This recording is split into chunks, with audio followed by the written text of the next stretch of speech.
of the House. The very coming into existence of a legislature party is dependent on a contingency, the success of more than one candidate belonging to a political party. The 10th schedule defines a legislature party in terms of a political party. That is, fellows, conclusive, I say. According to me, I may be wrong. It's conclusive.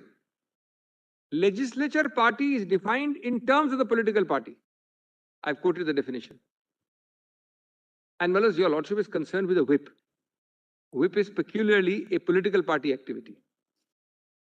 I'm 41. The purpose of defining the group of members of the House belonging to one political party as a legislature party can be gathered from the number of times when legislature party is used. First, in 2.1, it says a member of a house belonging to any political party. What does it mean? Do you have an existence or identity other than the political party? After constitutional amendment and definition, then, Malas, there is no mention of legislature party in para 2. None. In para 2, political party is mentioned. Thus, while referring to individual members, the 10th schedule refers to them as political party to which they belong and not relation to legislative party. The only place in the 10th schedule where the term legislature party is used was either para 3, now gone, or para 4. In para 3, the term legislature party was used when the fraction of 1/3 goes below. In para 4.2, it is for merger. Doesn't arise in this case. Doesn't arise in this case. Thus, wherever the 10th schedule provides protection to a group of legislators when acting as a group, it uses the term legislature party. Otherwise, it's described with reference to political party. Now, what is the consequence? This is a little important. The constitutional sequitur of this discussion is that a majority faction legislative party has no constitutional identity except for the purpose of setting up a defense under 4. This is important. Today, there is no status identity of a legislature party except for the defense of merger. That's all. And admittedly, that's not your case. If no defense is claimed, the legislature party has no constitutional or legal relevance as para 43. Therefore, the group of legislators belonging to a political party can have no right of dissent or conscience. This dissent argument, dissent has to be within the parameters of what 10th schedule allows you. Dissent cannot say that's too broad a basis for your lordships to act or give any judgment on ones. Dissent, I just say I'm dissenting and I leave the 10th schedule. Reliance is placed on the law of speaker, where deho the legislative assembly, disqualification rule, the president of the political party who was not a member was given the right to maintain disqualification. Well, this dissent point which your lordship put to me just now also, let me end on that. Just see Justice Venkat in Kyoto. That para has been read one sentence, but read the whole of it. But this is directly the point raised in Kyoto. Your lordship should not be referring to Nava Brave, or should be reconsidering Kyoto also on this basis. Now, kindly see. This is a very important para. Para 49 at PDF page 109. 109. Very telling para. Directly the same sentiment. How do you harmonize the two? And you cannot allow one to be reduced to vanishing point. Kindly see this. And I'll end in about a minute or 2 minutes.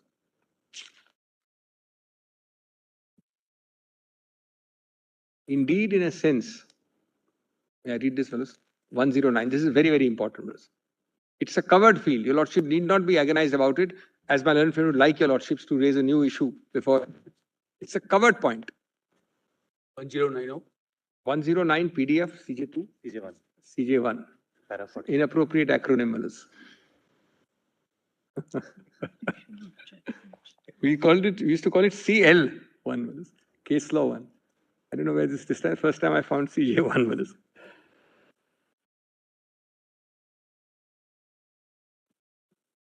Indeed, in a sense, an anti-defection law is a statutory variant of its moral principle and justification underlying the power of recall. What might justify a provision for recall would justify a provision for disqualification for defection. Now, kindly see the exact sentiment which my lords expressed to me. Unprincipled defection is a political and social evil. It is perceived as such by the legislature. People apparently have grown distrustful by the emotive political exaltations that such floor crossings belong to the sacred area of freedom of conscience or of the right to dissent or of intellectual freedom. Can't be put better, fellows. The anti-defection law seeks to recognize the practical need to place the proprieties of political and personal conduct whose awkward erosion and grotesque manifestation, it's grotesque in 92, I don't know how much more grotesque it is now today, especially with the four-step procedure here, whose awkward erosion and grotesque manifestations have been the bane of the times, above certain theoretical assumptions, my learned friends have raised a theoretical argument, which in reality have fallen into a morass of personal and political degradation. We should, we think, defer to this legislative wisdom and perception. The choices in constitutional adjudications quite clearly indicate the need for such deference. Let the end be legitimate. Let it be within the scope of the Constitution, and by all means which are appropriate, which are adopted to that end. And here we have added, I have added 4 clear escape routes or mitigating circumstances. You don't follow them, but you follow this. This is extremely unfair. This is actually, this is again like that technique of giving a notice to the speaker. It is trying to decimate the entire 10th schedule by saying dissent. Dissent has to be within the boundaries of that. But I'm extremely grateful and thank you, Doctor. Very deeply obliged. Thank you, Doctor. Yes, Mr. Comment. So I'll finish in 5 minutes. The 5 minutes left. Lords, I have put my thoughts in rejoinder in additional rejoinder A5, my lord, which is just a 5-6 page document. I have just 5 submissions to make. The lordships kindly have that. My lords, I had addressed your lordships on writ petition 479 of 2022, which was a challenge to the decision. Lord, that is A5. I'm sorry, madam. Right. It's rejoinder, additional rejoinder A5, filed yesterday. Yes. Yes, madam. My lords, I had made submissions, my lord, only on writ petition 479, which is challenging the validity of the decision of the speaker on 3rd of July 2022. That is, my lord, the change of recognition from Sunil Prabhu to Bharat Gogavle late in the evening of 3rd July. Now, my lords, the validity of this decision is, my lords, unconnected with the ultimate, my lords, view which your lordships will take in the disqualification proceedings, whether your lordships want to decide it here or send it back. This, my lords, challenge is an independent challenge. Your lordships will have to determine whether the speaker was right or wrong. And the only defense which was taken originally in the reply was that it is 212. It is inside the house. And I had said that that is completely in the realm of unconstitutionality. There has been absolutely no rebuttal, my lord. That I have indicated in paragraph number 2, my lords, item 2. 3, my lords, I had submitted sub-Roman small 3, that the term political party is not an indeterminate, nebulous concept. Today, there are 30 people claiming, there may be more factions claiming that I am the political party. But on 21st of June, there was only one political party that was, my lord, in writing, which was communicated to the Election Commission, that was headed by us. Lord, with respect, this is not, my lord, a Narova Kunjarova. My lordships are aware of Mahabharat, my lord. Narova Kunjarova, whether they are Shiv Sena, we are Shiv Sena. In June, my lord, still they filed a petition on 19th of July. There was no dispute. There can't be any dispute in law that I represented the political party. So that's the second point which has not been answered as far as section 29A is concerned, my lord. Now, my lords, Mr. Sibbal has pointed out about the validity of the whip, my lord, and that only the political party can issue a whip, and that Erskine and May, all that was cited. And my learned friends have argued that no, it's the legislature party can issue the whip, Rule 3.1, etc. The lordships have seen Rule 3.1. Rule 3.1 does not deal with a whip. Neither the form deals with a whip. That is by convention. And in fact, affirmed by your lordship's judgment in Mayavati. Kindly have the highlighted portion, my lord. Paragraph 73 of Mayavati, reproduced in paragraph 3 here. Whatever direction is issued by the leader of such legislature party must be regarded as a direction issued by the political party. This was the argument. There is no merit in this contention when the provision in the Constitution has taken care to make a distinction between the legislature party and the original political party and prescribe that the direction issued should be one issued by the political party or by any person or authority authorized in this behalf. There is no meaning in saying that whatever the leader of the legislature party directs must be regarded as that of the original political party. This is Mr. Kaul's argument, my lord, specifically rejected.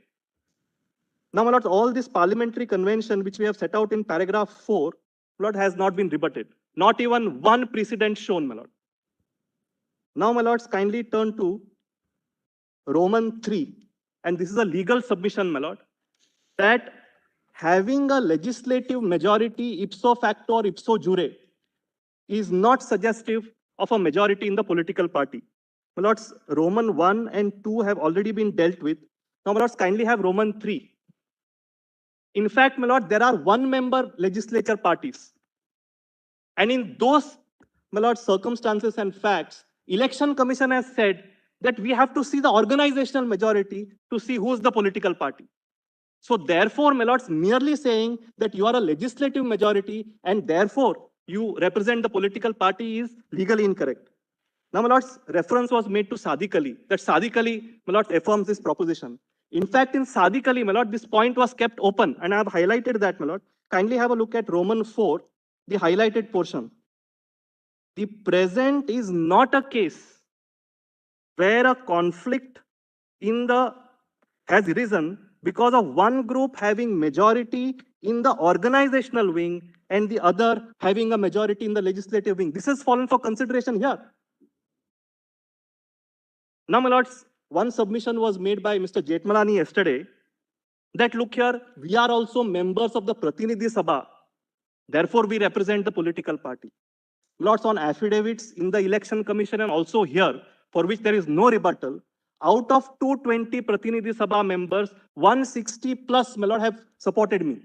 160 plus, not rebutted. Now, my lords, kindly see the next submission which is made. And this is again Mr. Jethmalani's submission, that Quixote said in paragraph 97 that the decision of the speaker is not covered by 212 and that the rules made under paragraph 8 have a constitutional status and therefore violation of that 2-day period or 7-day period is violation of the constitutional mandate. Totally against Ravi Nayak, my lord. Not even one judgment was cited in support of that submission, but kindly see Ravi Nayak, it's covered. Now kindly see paragraph 8, my lord, the highlighted portion. The disqualification rules are procedural in nature and any violation of the same would amount to an irregularity in procedure which is immune from judicial scrutiny. Then, my lords, I just have 30 seconds, my lord, I'll just finish now. My lords, then a reference was made to some speeches, my lord, that I have dealt with. Lord, some speech of some DG is totally inadmissible. My lordships have held it time and again, which your lordships have seen in Kalpana Mehta Constitution Bench and also in Shivraj. Speeches by, my lords, members, totally irrelevant, my lord, to decide what the scope of the provision is. Yes, my lord. Then, my lord, para 6, they said that mere non-attendance of a meeting will not amount to a para 21A. Specifically, my lord, this was the issue in Srimant Balasaheb Patil. One meeting they didn't attend, it was held to be a para 21A, which I have reproduced, my lords, in paragraph 14. Now, my lord, the last thing is important. Kindly have paragraph 15. My lords, time and again, my learned friends, my lord, said that we have never claimed a split.